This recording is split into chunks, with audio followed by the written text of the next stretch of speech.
We usually think cities just happen, right? They grow over hundreds of years. But what if a city was built on purpose? I mean, really engineered. That's exactly what we're talking about today. We're diving into the amazing story of Thrissur, a city brought to life by a king's bold plan and, get this, 52 very specific families.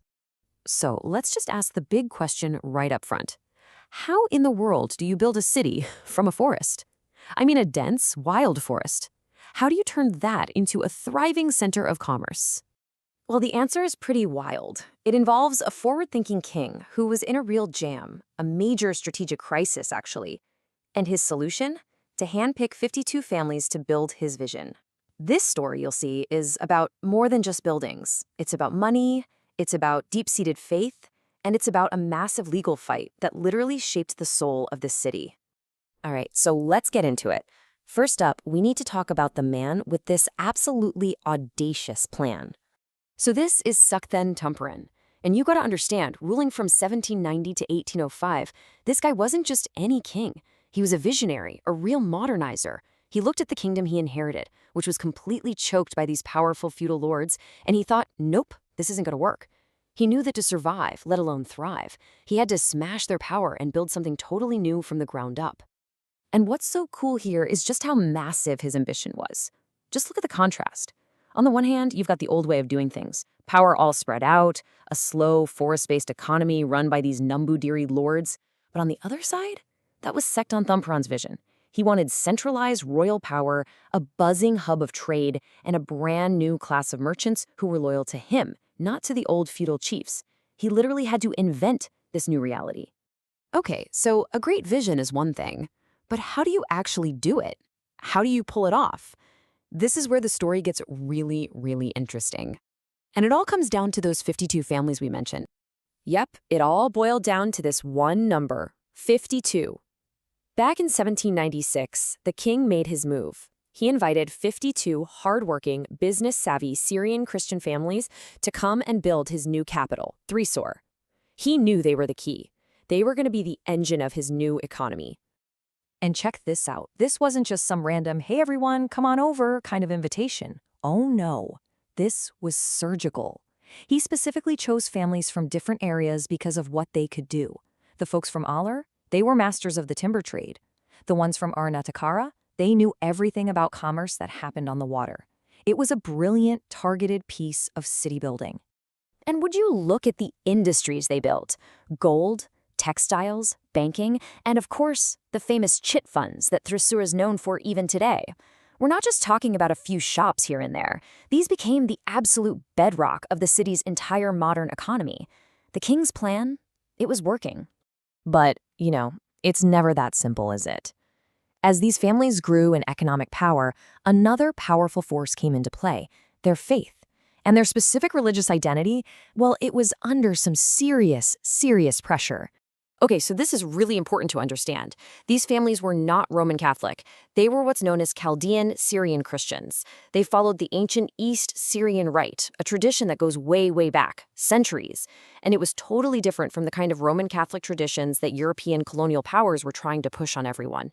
And this wasn't a new problem. I mean, look at this history of conflict. It goes all the way back to 1599, when the Portuguese tried to force them to become more Latin. Then you have a massive resistance in 1653. This was a long, bitter fight for their identity. So it's no surprise that by the 1870s, things just boiled over, leading to a formal break right there in Thrissur. So all that tension that had been bubbling under the surface for centuries, it was about to explode.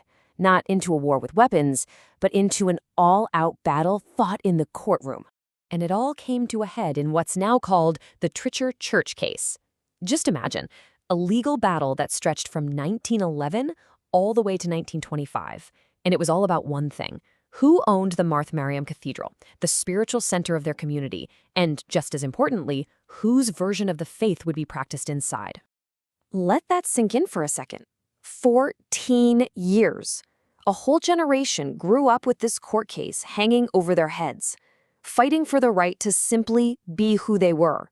You can only imagine the cost, not just in money, which was huge, but the emotional toll on the community. And then, after all that time, The verdict came down in 1925. The arbitrator, a guy named C.W.E. Cotton, made his ruling. And his words were just definitive. He basically said, the plaintiffs have completely failed to make their case. This church and its property belong to those who worship according to the faith of Mar Timotheus. Boom. It was an absolute, total victory for the Chaldean Syrian community. So, okay, they won. But what did that victory actually mean? What was the lasting impact of this incredible struggle? How does it connect to the Thrissur we know today? Well, the impact was huge, and it was immediate. First off, boom, the Chaldean Syrian church was now its own legally recognized thing. Second, they got to keep their church. The historic cathedral was theirs, period. And third, and maybe most importantly, it meant they had religious freedom, autonomy from the Catholic hierarchy. They could finally be themselves. And this is where it all comes full circle. Remember the king's big plan for an economic powerhouse? Well, with their identity secured, it didn't just work, it exploded. The descendants of those original 52 families, they're the ones who founded some of India's biggest, most famous brands. You've heard of them, Colonial Jewelers, Joya Lucas, the South Indian Bank. All of that traces back to this story. So today, that community in Thrissur is about 30,000 strong. But what's really cool is they're part of this much bigger global family, the Assyrian Church of the East, which has about 400,000 people all over the world. And for them, the spiritual heart still beats right here, in this city. And if you want a perfect symbol of how this story turned out, look no further than this. In an amazing display of interfaith harmony, that very same Marth Mariam Cathedral donates oil for the massive Hindu festival, the Thrissur Puram. It's just a beautiful echo of that collaborative city the king wanted to build all those years ago. So that leaves us with one final question to chew on, right? Can a plan made over 200 years ago and a court case that ended a century ago really still define a city's soul today?